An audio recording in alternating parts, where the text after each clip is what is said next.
বুঝি বুঝি, সব বুঝি। শুনুন, এই লাইনে তো আর কম বছর ঘাঁটছি না, আপনাদের মতন মাল সব চেনা। রাত্রিবেলা একজন মহিলার সঙ্গে বসে পীড়িতের গল্প করছেন, করুন না, আমাদের কাছে ইন্টারফেয়ার করছেন কেন? না, অ্যাকচুয়ালি আমি যেটা বলতে চাই, ওনার শরীরটা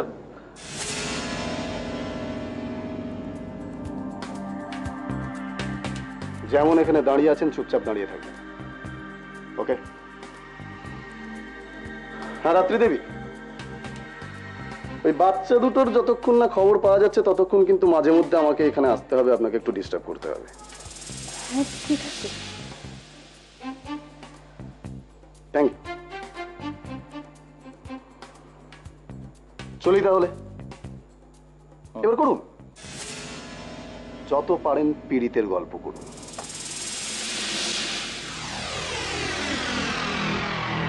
কাঁদিস নে, কাঁদিস নে, দেখিস ওর কাছে তুই সুখে থাকবি, তো দুজনেই খুব সুখে থাকবি।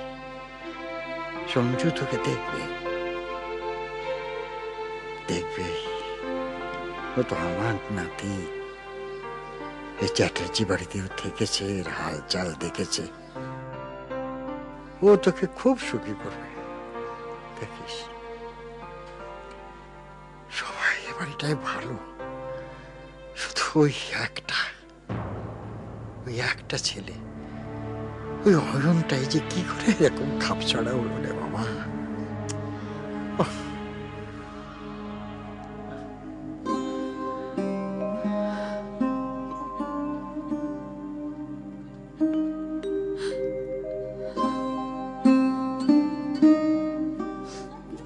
আমি তো বাবা হতে চলেছি, তাই তো এরকম বই লিখবো। আর একটা কথা, দেখো তুমি তো মা হতে চলেছ, তা আমি তো তোমার একটা গিফট দিয়েছি, আমিও বাবা হতে চলেছি, তা আমারও তো তোমার থেকে একটা গিফট প্রাপ্য, নাকি বলো? এ বাবা, আমি তো তোমার জন্য একটা গিফট রেডি করেই রেখেছি। কি গো? এখন বলা যাবে না, সারপ্রাইজ। মিনু দিদি, তুমি ভালো আছো তো? খুব ভালো আছি, তুমি কেমন আছো দিদি? খুব ভালো আছি। জানো তো, আজ কতদিন বাদে বৌদিকে এমন সুন্দর করে হাসতে দেখলাম। আচ্ছা মাম্মা, বাবা ফেরেনি? তোর বাবার ফিরতে আরো 2-1 দিন দেরি হবে মামনি, দেখি ও নিয়ে তুই ভাবিস না। বিক্রম কেন এলো না রে? বিক্রমের একটা জরুরি কাজ পড়ে গেছে, তাই আসতে পারেনি।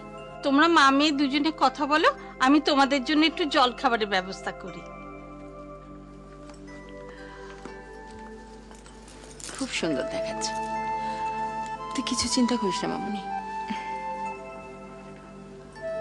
আমি ছায়ার মতো সারাক্ষণ তোদের সঙ্গে থাকবো, তোদের দুজনকে কেউ কিচ্ছু করতে পারবে না।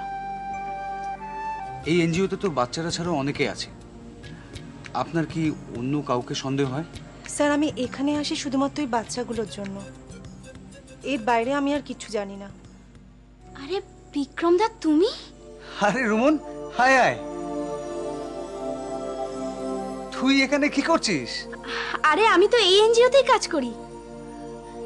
জানো তো বিক্রম দা, রাত্রিদীপ খুব ভালো মেয়ে, আমরা এখানে এই বাচ্চাগুলোর সঙ্গে দারুণ সময় কাটাই। কিন্তু রুমন, এরকম ঘটনা ঘটলো কি করে? আমরা কিচ্ছু জানি না বিক্রম দা, আমার মনে হচ্ছে রাত্রিদিকে কেউ ফাঁসানোর চেষ্টা করছে। দাদু ভাই, তোমার জন্য একটা সুখবর আছে। কি রে? ফলতার জমিটা তোমাকে আর বিক্রি করতে হবে না। বিক্রি করতে হবে না কেন? বাবার সাথে আমার কথা হয়ে গেছে, বাবা এ ব্যাপারে তোমার সাথে কথা বলতে আসবে বলেছে। বাহ!